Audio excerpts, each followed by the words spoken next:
Good morning. I'm speaking to you from the CDT at a point where the this trail meets the Colorado Trail. And the trail is really pretty well maintained. There's a lot of they call beetle damage that's devastating some of the forests around here. But as you can see, I haven't had to step over one tree. I may have jinxed myself. I haven't spoken about criminal justice in a few days. And usually that's because I'm pondering. And in this case, it involves a person, or actually a family, I met on the trail who were out for a camping getaway, and they were real friendly and talkative and excited about my project. But the husband, the father, was a 28-year police officer. We had a good conversation. They invited me for spaghetti, but I had to push on and declined the offer. He was in agreement with much of what I had to say. He thought his police training was not up to par. I made a comment that the training should involve more work on de-escalation, and his eyes rolled back in his head, and he made a comment that he thought that word was overused. You probably have read in the news the case about Jaylen Walker. I think it was Akron, Ohio. I could be mistaken, but he was pulled over for a tail light and ended up dead. 7 police officers, if I'm correct, unloaded just under 100 rounds of ammunition in about, I think it was reported, 6.7 seconds. And half of those rounds hit their target. I would love to get a follow-up on the alleged shot that was fired. Was there powder residue on Jaylen's hands? Did they find the shell casing? Had the gun been fired recently? Was there police cam footage showing a flash? I don't know. Even then, wow. Talk about escalation. And then there's Sean Grayson. And I granted, I'm cherry picking, I know. But a woman calls for help. She's clearly mentally ill. When Grayson shows up, at some point he gives the woman instructions to remove a pot of boiling water from the stove. And at that point, Grayson felt threatened that she was going to throw the water on him, even though he had told her to take the water off the burner. So he fired and killed her. These are not good examples of de-escalation. And I know in my personal experience, and I won't go into detail, they involve traffic things. Police officers, in my experience, are not very good at toning down the situation. They want and demand and seem to have some kind of need for perceived respect, and if they don't get it, they are going to unload on you like crazy. In my experience, de-escalation is our toning down, our cooling off the situation, whatever you want to call it. It is grossly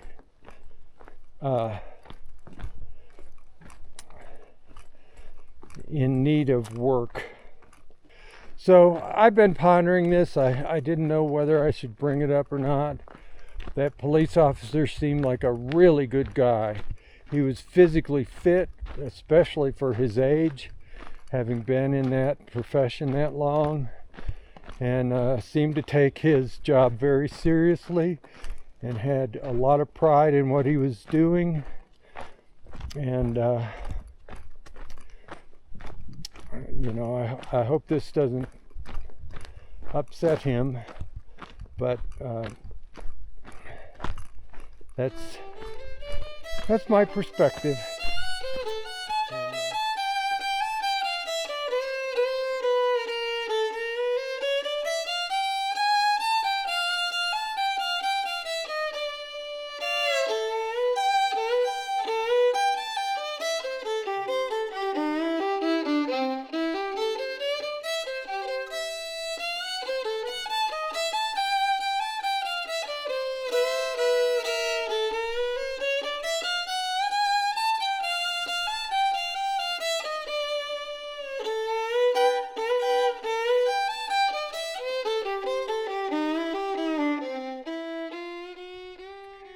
Well, this has become a daily ritual for me in Colorado, the drying out of the tent. And I usually combine that with eating lunch to kill two birds with one stone. So the tent is fairly saturated, and it'll take a while to flip over the various parts and get it good and dry for tonight, so that it can get wet again. Yay! I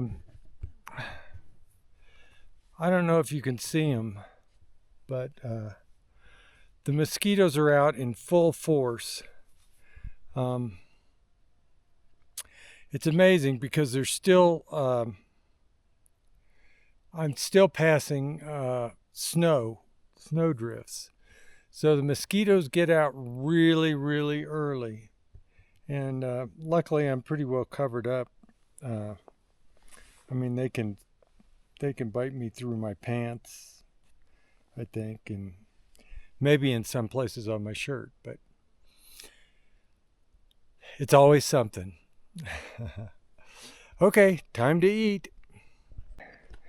Colorado's giving Pennsylvania a run for its money. Remember how I was talking about how great the trails are? On the Colorado Trail? Well, I retract my statement. Come on, CDT! You can have a hiking trail, or you can have a dirt bike trail, but the two don't mix. That was 10 or 15 miles of the most miserable hiking I've done. It was essentially a trough of loose rocks. So I'm sure there's a lot of politics with the Forest Service and so forth, but get your act together. I mean, that's ridiculous. Tripping and stumbling, and I'm going to go home or get in my tent tonight, and my feet are going to be so sore. Not against dirt bikes, go ahead. You know, rip up the place. But don't put me in the middle of it. I just found that hard to believe. Okay, got a big climb coming up. You don't want to hear me huffing and puffing.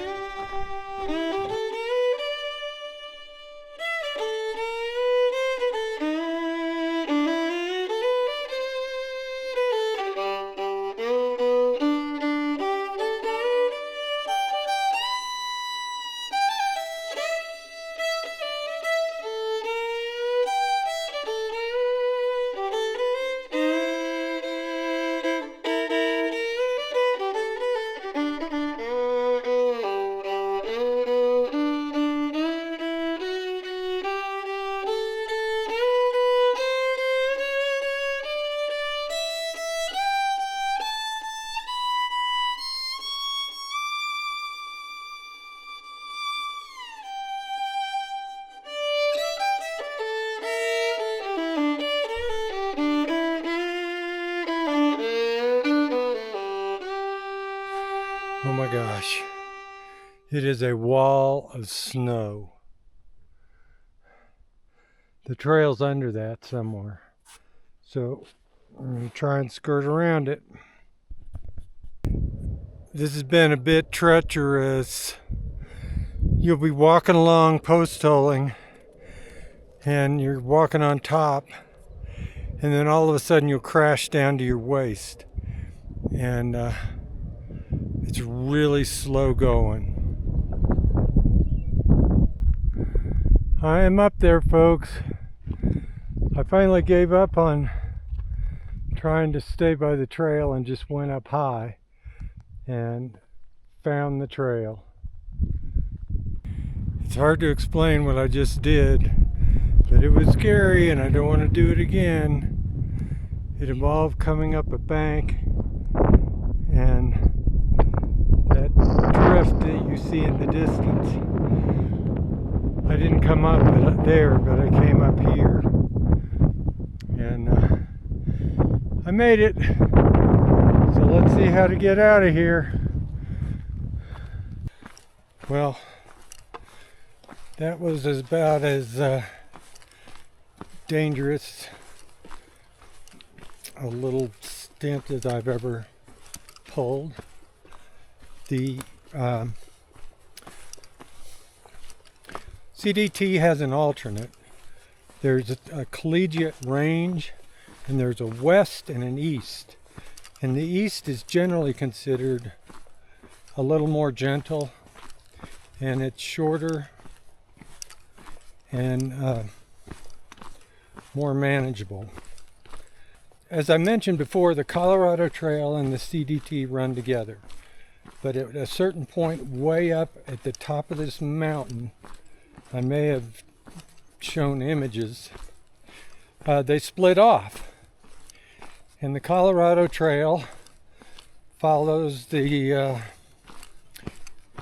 Eastern Collegiate Loop, I think.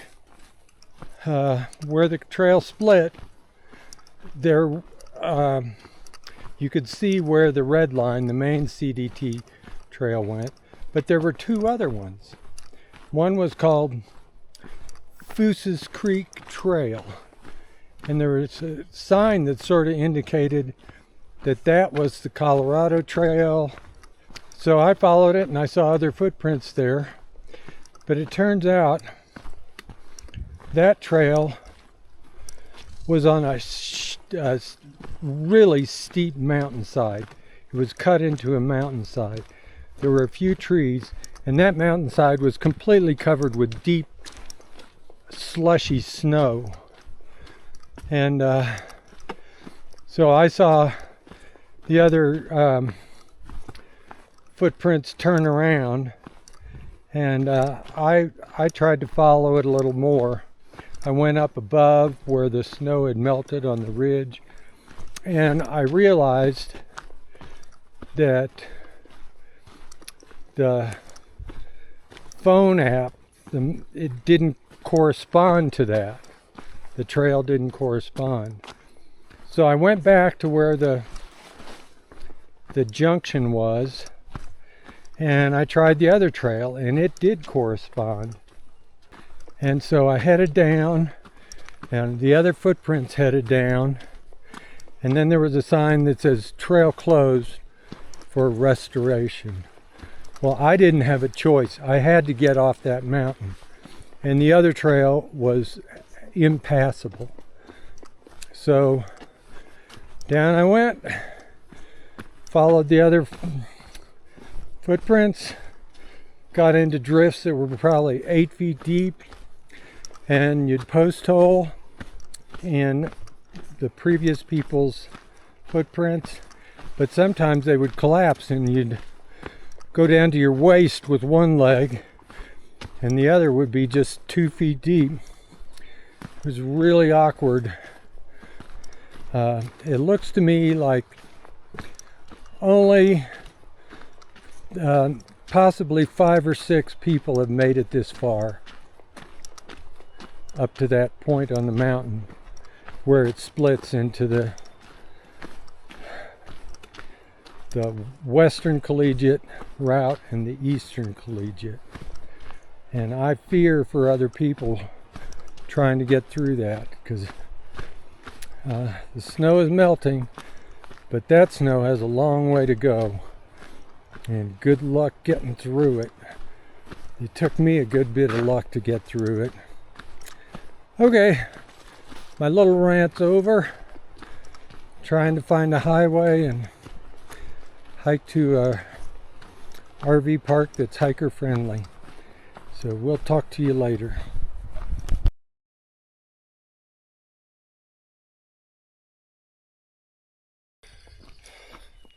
So I am traveling on the Collegiate East alternate. The red line goes on the Collegiate West at a higher elevation. And after yesterday, I have no interest in that. I stayed at the Monarch Pass RV campground. Really nice people, very hiker friendly and helpful. Had a good night. As you can see, I shaved, and I was getting pretty burly and itchy. But they said that most CDT and Colorado Trail hikers come through in July, and I can see why. The snow in those higher elevations is not only an irritation, it's potentially lethal. But I made it, and I'm happy to be on this trail today. Well, you come around the corner, it's pretty magnificent. I'm in a nice open field. Well, open. There's scattered ponderosa pines. It's really warming up.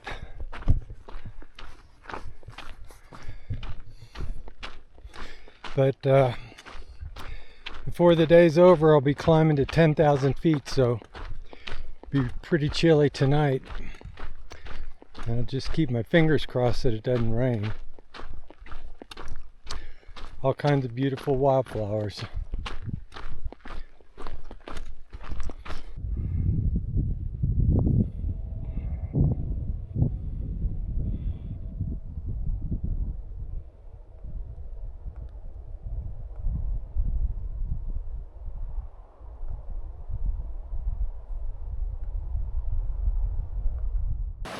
Sorry for the noise. I'm collecting water for supper tonight and to start out hiking in the morning. And it doesn't get any better than this. This is probably a lot of melt off.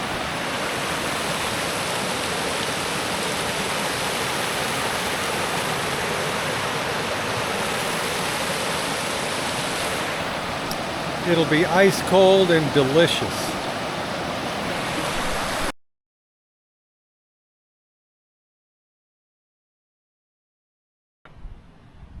These are lovely wildflowers. They come up on an otherwise inhospitable bank.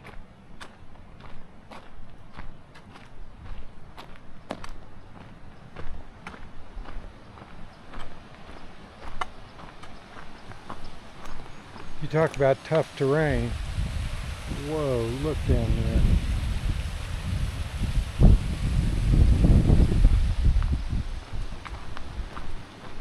It's our wilderness. Those wildflowers.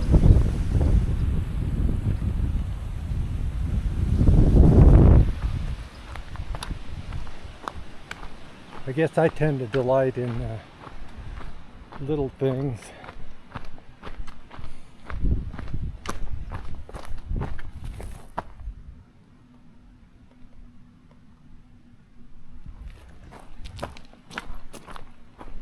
I've seen a lot of trail runners out today and people walking their dogs. Today is Saturday, so that comes as no surprise. I've seen a few hikers. I saw 2 through hikers, and they were super nice. They're behind me. So Pushing on. I'm doing better now at this point in the day as far as mileage than yesterday. So be nice to knock off before it's dark. So that'd be a nice goal, but I've got another big climb coming up.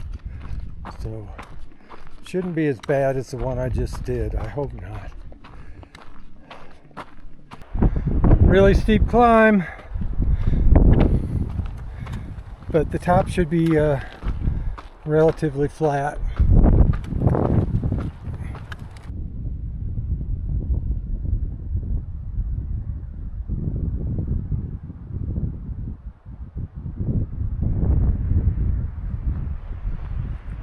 Don't know what town's down there, but they have a lake.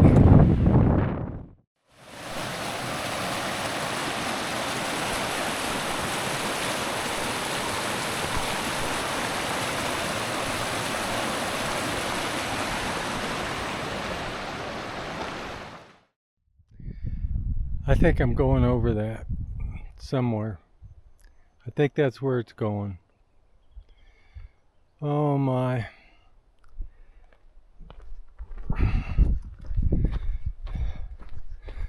I've had enough of climbing for one day.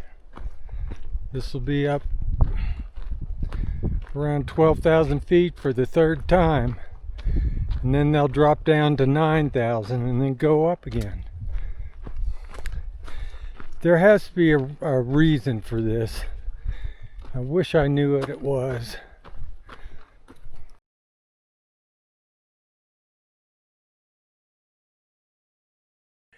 And I just did about a 1 hour and 45 minute descent off that 11,000 foot peak where I camped. And I'm leaving the east side of the Collegiate Loop. So the trail is here, obviously. And on that hillside, I think that's where I'll be going. Up on that plateau up there. And from there, who knows? I'll just follow the trail. But when I get down to these low sections, and I say low, this is probably 9,000 feet. Kind of like desert vegetation again.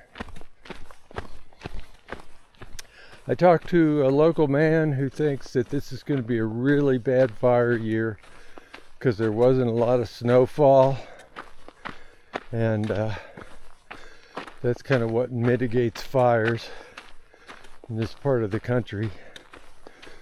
So that doesn't bode well for the Pacific Crest Trail either later this summer. We'll just take it step by step. If you've never seen the aftermath of a forest fire, here you got one.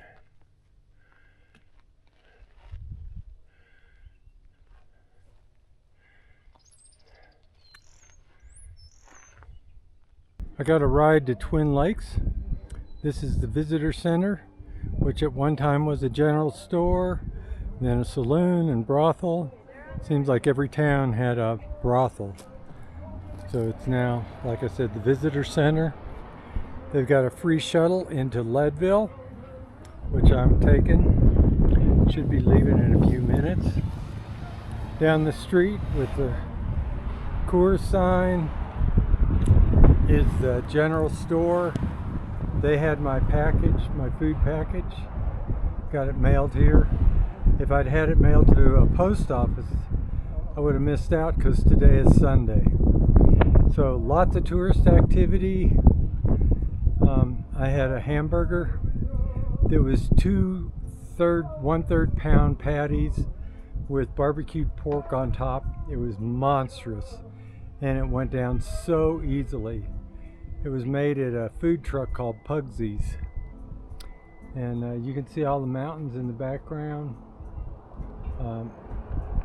Cute little place. I'll be leaving for Leadville here in just a few minutes.